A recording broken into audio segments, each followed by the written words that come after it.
Let me see me. I said with the best is Otoni. What did you do? Jesus. Say that with me. Say that with me.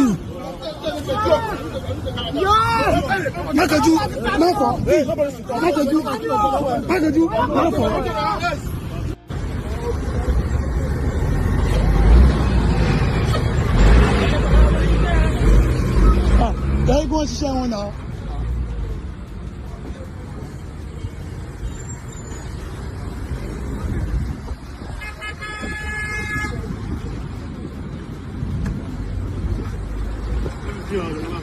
Okay. If you catch me, oh yeah, no. But I don't know where to now, cause why you pursuing me? What? Okay, you are beating him. You are beating a lawyer. What is a lawyer? What? You don't die. You are beating a lawyer. He's a lawyer. Oh yeah, no problem. Ah, okay. You don't arrest lawyer. What? I swear, okay? If you like, I'll talk to him. What? You. Oh yeah, no. I don't smell anybody. Oh yeah, no.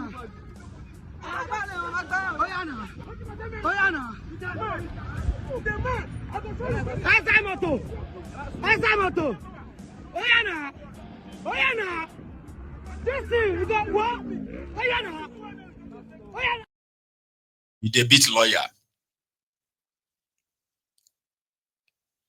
You dey beat lawyer. Nigeria. Policemen, they do not want their acts to be captured on camera because they just don't know who is that person recording. Yeah, it is Nigeria. It's why they prayed for you that but Nigeria not happen to you. I mean, come on, say amen for your own good, because if it does, you'll be lucky if you live to tell the story. You know, some don't live to tell the story, unfortunately.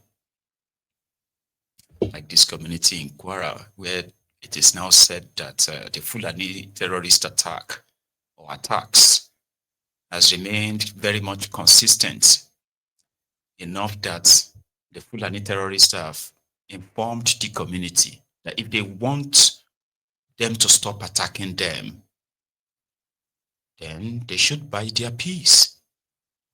100 million naira, or we will continue to come in and kill you, attack you. So a small community and others, everybody just had to bail. Like Baba, everybody left their town because they can't pay the 100 million naira the Fulani terrorists are demanding inside Nigeria. Watch this. Hello. Good afternoon. This is Nanoku, a community under Patigi local government, Kwara State, Nigeria. We are the members of this community, and as you can see, nobody in this community, everybody has fled for his or her life, for the safety of their lives. Everybody has left the community. As you can see, the status at which the community is now is devastating, because nobody in this community, as you can see, this community has the capacity of about over 1,000 people, and as you can see, you cannot find a single person in this community. Everybody has left because bandits and kidnappers are coming in day after day to terrorize us and kidnap people. As you can see, currently three of our members are in their custody. They are demanding for hundreds of millions for them to free those that are in their custody. As you can see, this is our church. This church has capacity of more than 1,000 people, and as you can see, no single person in this church today. Today is Sunday, and no single person in the community that will go into the church and pray, because everybody has left. As you can see, This community is devastating day after day. About 10 days ago, they have been running for their lives. Some people do come in the daylight. They will come and take care of their farm product. But now you cannot even go to farm. You could not go to farm because they will come into your farm and kidnap you, and they will be demanding for a ransom of hundreds of millions. Please, we are pleading to the government of Kwara State and the Federal Republic of Nigeria and the chairman of Patigi local government that they should come to our aid and rescue us from the hands of these people. Because as you can see, many of our farm products are there. They are done for harvest and we could not harvest them because when you go to farm, they will come for you and they will kidnap you. If you refuse to follow them, they will shoot you and eliminate your life. See, and what they are demanding for is what we cannot afford. Millions of hundreds of millions of nairas is what they are demanding for, and we cannot afford for it. How do they want us to survive? And we have been pleading to the Kwara State government, the Federal Republic of Nigeria, and even the local government that they should come to our aid. They should send down security personnel that they will come and secure the village. And they do not listen. They don't act into our request. We don't know what we have done to them. They refuse to come to our aid. Please and please, we are pleading to the Federal Republic of Nigeria, the Kwara State government, and the chairman of Patigi local government that they should come to our aid and rescue us from the hands of these people. As you can see, the whole community is empty. No single person in this community. Even I that is speaking presently, I just sneak in this afternoon to come and see the status of the community. And to be honest with you, nobody in this community, I'm telling you, no single person in the community, the whole community is empty. All the houses are there, but no single person in the houses. We don't know what we have done to the government, and they refuse to come to our aid. These people are terrorizing us day by day. More than 15 days now, these people have been terrorizing us. About a month ago, they come and eliminate some people in the community. We do not care. We take it at that maybe it is over, but now what they are doing to us is worse than what they have been doing before. Day after day, they do come in. They will eliminate. They will kill. And even some of your valuables, they will carry them away. We don't know what we can do anymore. If you have a new bike in this community now, you are danger because they will be hunting after you day after day. They will be monitoring your movement. Once they know they see you where they could not, where nobody is around, they will attack you and collect your bike. And those people, they are in the bush. They are in the bush coming with sophisticated weapons. They have sophisticated weapons that we do not have. How can we confront them? We can't confront them. And even present as I'm speaking with you, I am in the compound of the village head. As you can see, no single person, even the village head, is not in the community because everybody fled for their life. Everybody is no more in this community. Please, I'm pleading to the Federal Republic of Nigeria and the Kwara State government and the chairman of Patigi local government that they should come and rescue us from the hand of these people. These people, they are busting day after day. And even though if you try to comfort them, they will send a message to you that since you said that you are powerful, you can comfort them. They are coming back for you. What could you do again? It's for you to run for your life, for your safety. We don't know what we have done to the government. Maybe they don't care about us or what happened. We don't know, but we are pleading that. How many times would they tell you before you know that Nigeria is not for you? Ah! Now they never leave you. They have left you behind. Photo, not be juju be that. Sorry oh.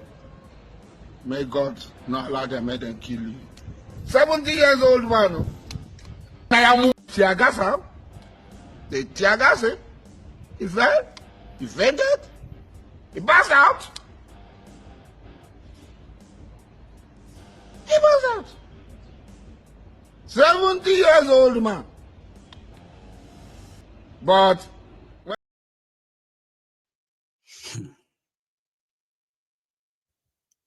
Now, if Mayegun says that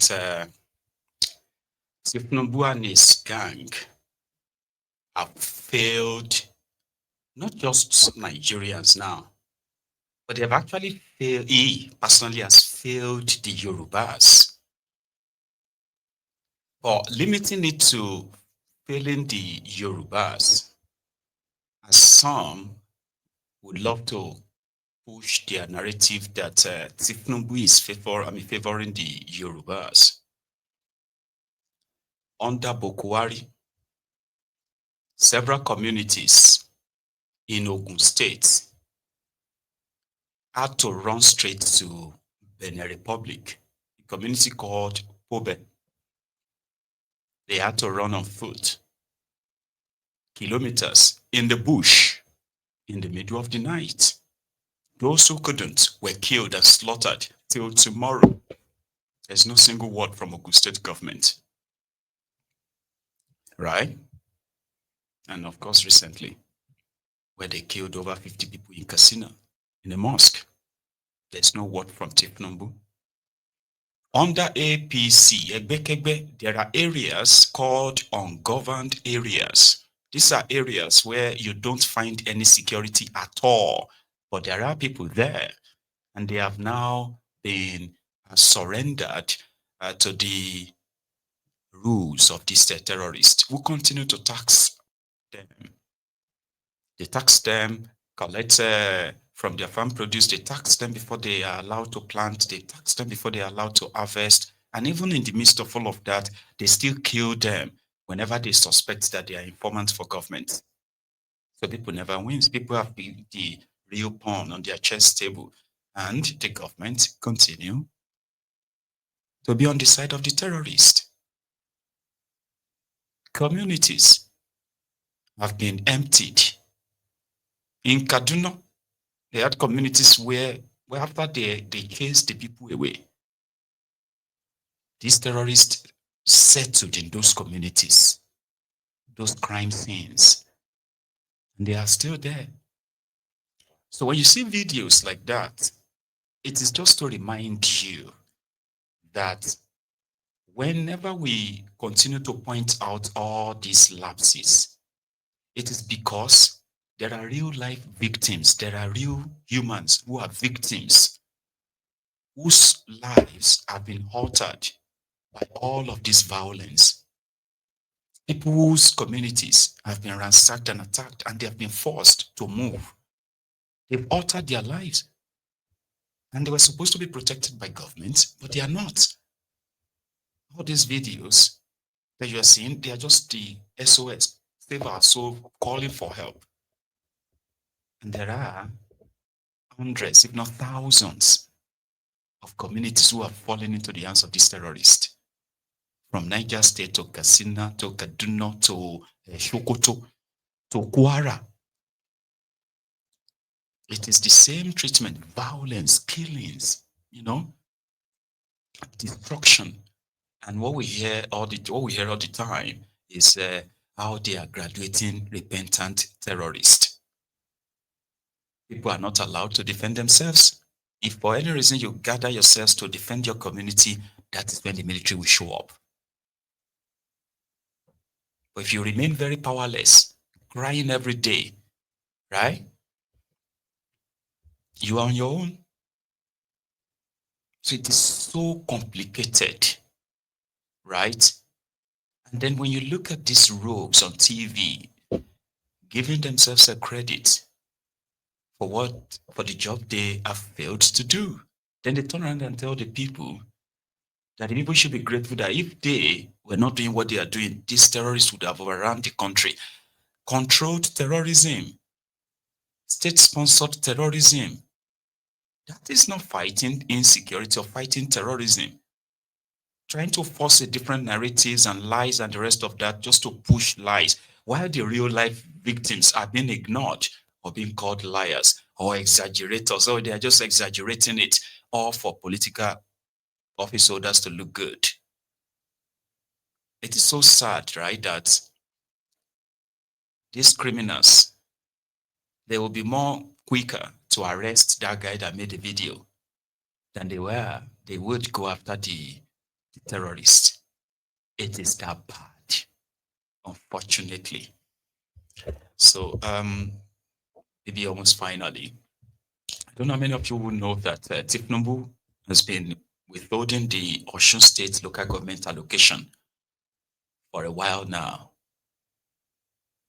In case if you don't know, let me rejig your memory, right? I think it was sometimes last year, right? Okay, let me give you the backstory. So when the Jackson, Governor Ajogbafida of Osun, became their governor, his predecessor, that is Oyetola, Tifnumbu's nephew, Abina cousin, was the governor. That was the predecessor. So when Oyetola was leaving, right, Oyetola hurriedly conducted the local government election. Since he didn't conduct any throughout his time, so he quickly conducted one, and APC, Egbekegbe, cleared all the local government areas. So when Adeleke became their governor, he dissolved the local government. That means he cancelled the election. So the APC chairman now went to court to challenge that decision in court, while Adeleke said it was a booby trap set for him by Oyetola. So the court should make sure that his decision stands. So the court ruled in his favor, I think. And those ones went on an appeal. While they were going on an appeal, Oyetola decided to, well, he's already appointed his own guys, right? He himself didn't conduct any election since there is a case in court. Then the appeal ruled in favor of the APC chairman. Adeleke appealed that to go to, I think, Supreme Court or something. So maybe Supreme Court now ruled finally that the APC guys should go back to the office. So by that ruling, by the time the Supreme Court was going to deliver his own judgment, Adeleke was already planning to conduct election because there was a prior Supreme Court judgment that said that any state that failed to conduct local government elections should not be paid the local government allocations. So Adeleke was now plotting to legitimize his own appointees by conducting local government election. That was when the Supreme Court delivered the judgment that those APC guys, they were duly elected and they must be returned. Voila, constant. You remember that? Are you kind of remembering now? Yeah, they killed themselves when the APC guys wanted to forcefully take over the local government following the Supreme Court ruling. But Adeleke's men were like, no, you can't take this local government. It's impossible, this, and that. At the end of the day, it all ended in deadlock. It was an opportunity for Tifnumbu to now, right, pull his weight. He just ordered his own finance ministry not to release local government allocation to Osun State. I think they've not released that since March. Yeah? And it is unconstitutional, by the way, but the same Tifnumbu appointed a sole administrator after removing an elected governor of Rivers State, the full Bara, right? He appointed a sole administrator and he ordered with immediate effect that the local government allocations of the state should be released to Abom, right? So Adeleke is now saying, how is that legal? And what I have done is not legal. It is a legal logjam. Ozekome has something to say about that. Thing. The federal government needs to understand and be on the same page, legally speaking, based on all of this back and forth. If the Attorney General's office is saying, we are trying to understand what the court is saying on this matter, and so far, we cannot release the fund. And if it's political, should the people of the state be punished?